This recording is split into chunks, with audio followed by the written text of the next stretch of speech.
I fell in love. I was willing to go anywhere. I had no idea where I was going.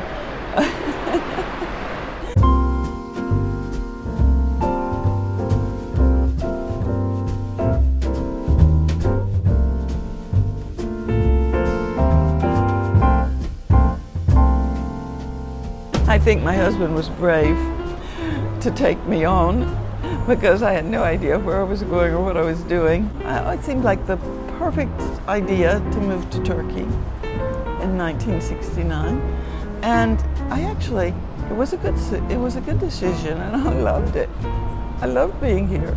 As for my art career, that's all I ever wanted to be, was an artist. That's the only thing I ever wanted to do. So I was basically a teacher until 1990.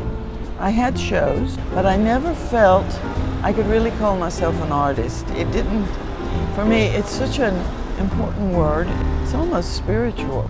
But after I did my PhD and I really knew what I wanted to do, finally I could say I'm an artist. I did my PhD on how conceptual art came to Turkey.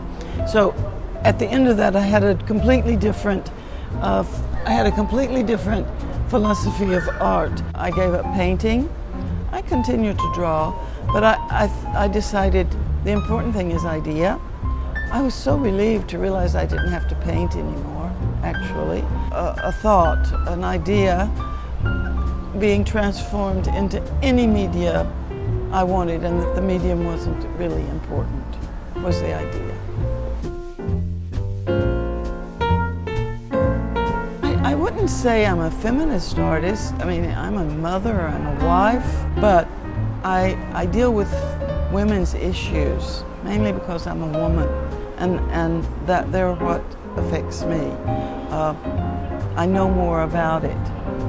I quit painting because it's so male-dominated, and I always felt that women's lace work, their embroidery should be in museums, and it should be not seen as a craft, but it should be seen as fine arts. I was at the Metropolitan a few years ago investigating samplers.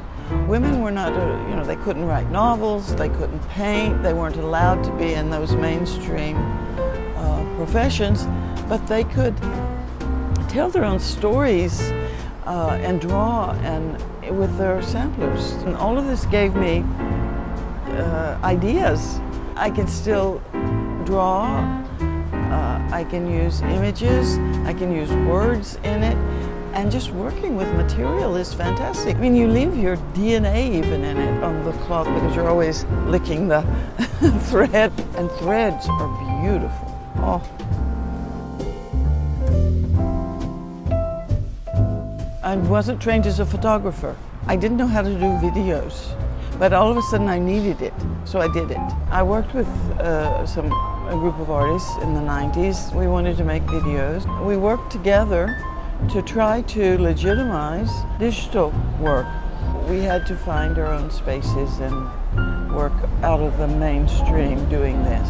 Video can be one of the latest mediums of this era, of this time. And it's as important as any other art form. They should be collected, they should be kept. In collectors' homes, I have seen flat screens where the videos are being shown, which is can be absolutely beautiful and absolutely mesmerizing. Most of my work is very much research-based. I read, I talk to people, I walk around the city, I explore, and then all of a sudden something clicks and comes together.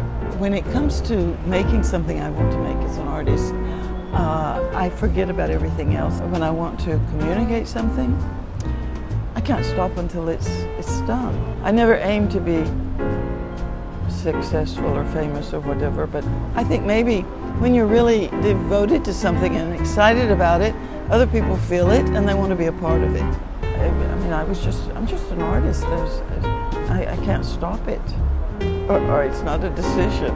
It just is.